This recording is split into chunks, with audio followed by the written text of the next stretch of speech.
ازيكم يا حلوين؟ عاملين ايه؟ يا رب تكونوا بخير. فيديو جديد وحفلة كمان جديدة وتنظيم جديد. وعدتكم المرة اللي فاتت ان شاء الله هيكون في تنظيم لحفلة عيد ميلاد تانية.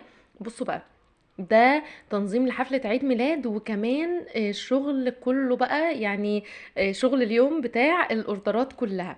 فجمعتها لكم كده بقى مع بعض في فيديو. هيكون طويل معانا شوية، معلش استحملوني. ولكن انا حبيت يكون الشغل الاوردرات كلها اللي هي شغل اليوم، يعني يكون مع بعض، بحيث لو حد بقى عايز ينظم ازاي، لو انا عندي كذا حاجة ازاي اعملها وازاي ارتب وقتي وانظم وقتي، بحيث ان انا اطلع شغل يكون فعلا حلو جدا. يلا بينا بقى على طول نبتدي الفيديو بتاعنا ونشوف هنعمل التنظيم او الاوردرات اليوم ده هنعملها ازاي مع بعض. يلا بينا.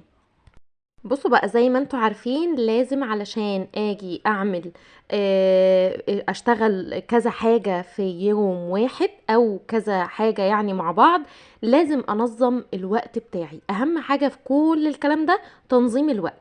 لو انا نظمت وقتي كويس جدا وبدأت بالحاجات اللي هي فعلا اللي هو مثلا لو انا هشتغل التورتاية وكوكيز. وعايزة اقول لكم حاجة الاول، ان التجهيز، انا لسه كنت عامله معاكم فيديو تنظيم حفله عيد الميلاد، وكان كان التورتايه وكان الكوكيز.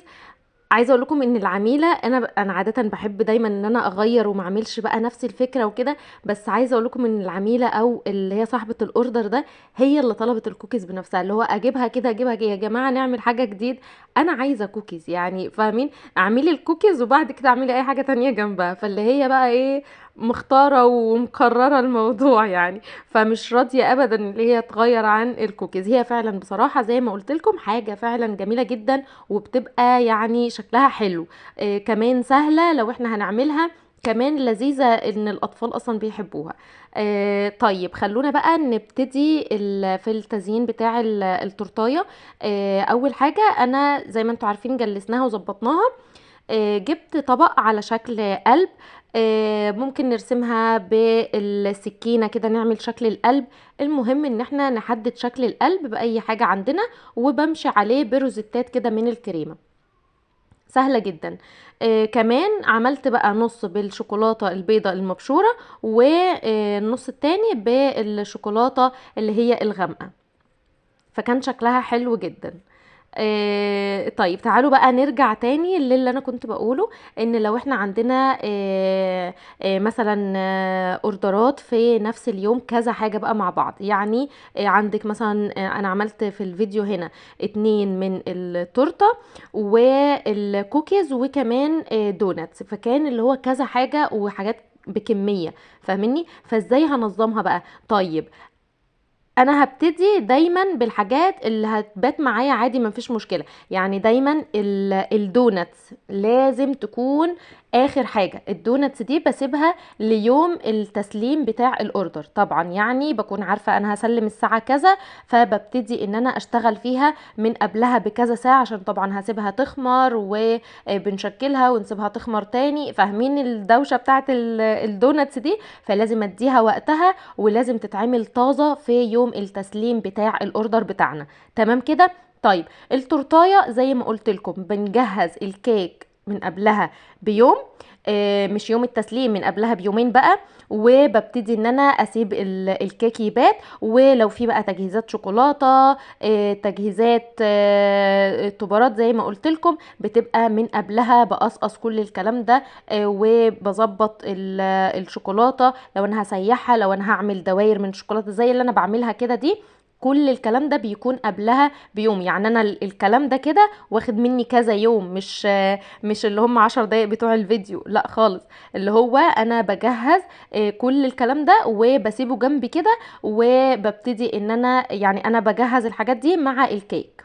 لما اكون بشتغل في الكيك بدخل بقى الكيك التلاجة، وببتدي طبعا بكون مظبطه التزيين في دماغي، اللي هو بصور التورتيه كده في دماغي، وببتدي بقى اجهز الحاجات اللي انا هحتاجها. فبدخل بقى الكيك الفرن، وببتدي ان انا اجهز لو انا هسيح شوكولاته زي الحاجات اللي انا بعملها دي، لو انا هعمل اللي هي القلوب الحمراء دي، الدواير الشوكولاته، كل الكلام ده بقى مع اليوم بتاع الكيك بيبقى قبلها بيوم مثلا او يومين. تمام. بس كده. فبيسهل عليا بقى، ما بقاش ان انا يوميها اكون محتاسه وبجهز وبظبط وعلى طول التجليس والتزيين والكلام ده كله مع بعض واسيح واعمل. لا طبعا، لو انا مجهزه كل الكلام ده من قبلها بيوم، ببتدي خلاص ان انا مثلا، طبعا انا ما بتكلمش على يوم ما هسلم، ده انا قبلها بيومين بجهز الكيك والتسيح الشوكولاته والكلام ده كله. طيب، تاني يوم بقى ببتدي اظبط التورتايه واجلسها واظبطها وادخلها التلاجة عشان تمسك براحتها وتكون متماسكه معايا. طيب بعد كده بقى ببتدي اعمل ايه؟ إن احنا لسه كده كل ده ما جيناش ليوم التسليم. يوم التسليم ده انا ما بعملش فيه اي حاجه في التورتايه خالص، التورتايه بتكون بايته جاهزه وعلى التسليم، فاهميني؟ فمن قبلها زي ما قلت لكم كده ببتدي ان انا بقى اطلعها وابتدي ارص بقى الحاجات اللي انا جهزت ليها التزيين بتاعها. تعالوا بقى نجهز مع بعض الميني تورتايه القمر دي. جبت بقى التوبر بتاع سنو وايت، وزي ما انتم شايفين انا لزقت التوبر ازاي، ما بضغطش عليها خالص، يعني يا دوب ضغطه بسيطه جدا بتلمس الكريمه فبتلزق عليها. وحطيت بقى 3 قلوب كده من القلوب الحمراء دي، حلوه جدا. وكمان رجعت عملت بقى عليها اللي هي الشوكولاته المبشوره البيضه، فكان شكلها حلو جدا. بس كده، ده التزيين بتاع التورتايه اللي هي الميني تورتايه بتاعتنا. ولما اكون مثلا شغاله كذا تورتايه مع بعض، فعاده يعني بيكون التزيين واخد من بعضه، في حاجات يعني زي القلوب انا حطيت هنا للتورتايه الكبيره نفس القلوب، فممكن استخدم حاجات التزيين يكون مختلف، ولكن في حاجات ممكن ان انا استخدمها مع بعض عادي، مفيش اي مشكله.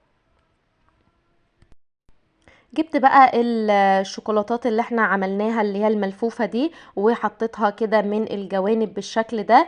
جبت كمان القلوب اللي هي لونها احمر، وحطيت كده قلبين في كل جنب يعني، وعليهم بقى شوكولاتة من اللي هي الملفوفة دي، فكان شكلهم حلو جدا.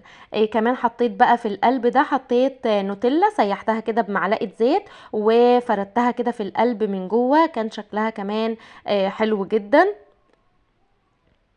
قفلت بقى التورتيه بتاعتي من تحت كده بروزيتات كلها كده من الجوانب من تحت.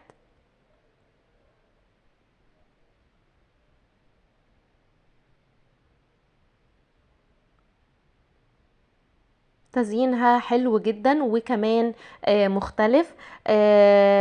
جيت بقى انا ليوم التسليم الاوردر ده، خلاص بقى اليوم اللي هسلم فيه الاوردر بتاعي. عملت الدوناتس، عجنتها وسبتها بقى ترتاح 10 دقايق. بعد كده بدأت ان انا افردها بقى واشكلها شكل الدوناتس، وبنسيبها بقى تخمر تاني. فالدوناتس لازم تكون طازة في يوم التسليم، ما ينفعش ابدا ان انا اعملها واسيبها تبات او كده، لا خالص، لازم تكون طازة في اليوم اللي هسلم فيه. فبنكون بقى مبيتين الكوكيز، كنت خلاص مقفلاها ومظبطاها في العلب على التسليم. التورتايه جاهزه في التلاجة، اللي هو التزيين بتاعها جاهز وكل حاجه تمام ومفيش فيها اي مشكله ومش ناقصها اي حاجه. اليوم بقى بتاع التسليم ده عملت الدوناتس وبدأت ان انا اظبطها وازينها وارصها كمان في العلب علشان تكون جاهزة معايا. شوفوا بقى الدوناتس طالعة طازة وطرية وحلوة جدا.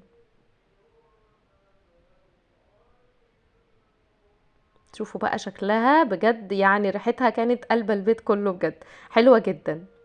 طيب انا اول ما خرجتها من الفرن علشان تفضل طريه كده ومحتفظه بان هي تكون طريه وما تنشفش مني، على طول اول ما بخرجها من الفرن ببخاخ الميه، ميه عاديه جدا من الحنفيه، بعمل عليها بس كده بختين كده من الميه، وعلى طول وهي سخنه اروح لفاها بفوطه نظيفه، وبسيبها 10 دقايق لحد ما تهدى. البخار ده بقى هيخلي الوش بتاعها يكون طري وحلو جدا. تمام. بعد ما بتبرد بقى معايا، ببتدي ان انا اجيب بقى الصوصات اللي انا هشكل عليها يعني بالصوصات. جبت بقى اللي هي النوتيلا واللوتس، وبدأت ان انا احط عليها من الصوصات كده بالشكل ده.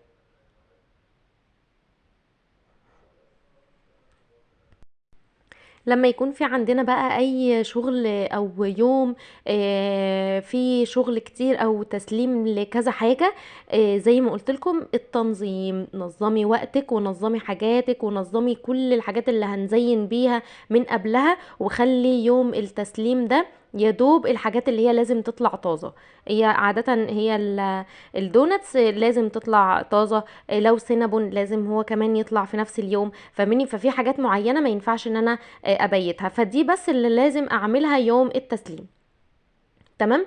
فلو انا بقى منظمه وقتي، منظمه التزيين، مجهزه كل حاجه من قبلها، طبعا هيسهل عليا كتير، وهتلاقي ان انت بقى بتشتغلي وانت يعني هاديه، مش مستعجله، مش متسربعه في حاجه. فاهميني؟ فالتنظيم يا جماعه اهم حاجه، ان احنا ننظم الاوردرات وننظم الشغل وننظم التجهيز كمان، علشان نطلع بقى احلى شغل.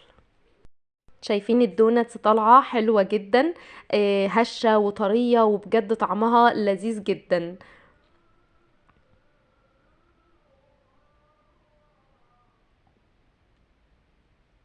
بصوا بقى شكلها في النهاية حلوة جدا. قفلت بقى الحاجات بتاعة الشغل بتاعتي، جهزت الدوناتس وظبطتها كده في العلب. دي عادي يا جماعة دوناتسية كده خطفتها يعني وانا شغالة كنت بدوقها عادي. فعايزة اقول لكم كان طعمها فعلا لذيذة، والعجينة بصوا العجينة عاملة ازاي، طرية وهشة جدا، فعاملة زي القطن بجد، فحلوة جدا. ظبطت بقى الدوناتس ورصيتها كده في العلب علشان تكون خلاص بقى جاهزة على التسليم. ببتدي بقى اطلع التورتاية واقفلها بقى في العلبة بتاعتها، وأأمن عليها ان هي تكون متقفلة كويس جدا علشان ما تتبهدلش مني ولا حاجة، والاقي بقى كل الشغل بتاعي باظ ولا جرى فيه اي حاجة كده مفاجأة. فلازم اكون عامله حسابي ومظبطه بقى وقتي، بحيث ان الشغل يكون طالع قبل الميعاد كمان، يكون جاهز ومواعيدي تكون مظبوطه. ودي نقطه مهمه جدا كمان في الشغل الاونلاين، يعني ان لازم يكون يعني الحاجات تكون جاهزه، انت اللي تتصلي عليهم تقول لهم يلا يا جماعه تعالوا خدوا الحاجه، او الحاجه جاهزه، او المندوب مثلا هيكلمكم او جاي في الطريق. فاهمني؟ فلازم تكوني منظمة في شغلك، هتطلعي بقى احلى شغل. شايفين بقى التورتاية بتاعتنا في النهاية شكلها حلو جدا، بجد عجبتني جدا.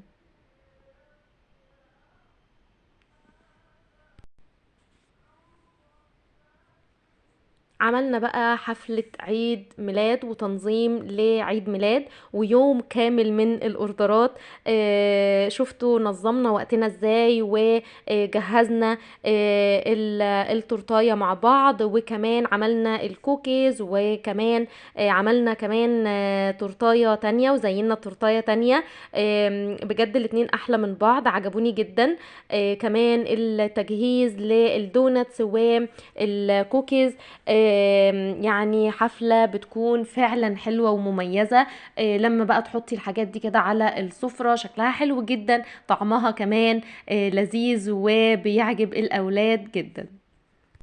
زي ما قلت لكم في الفيديوهات اللي فاتت، او في الفيديو كمان بالاخص بتاع اللي هو تجهيز حفلة عيد الميلاد.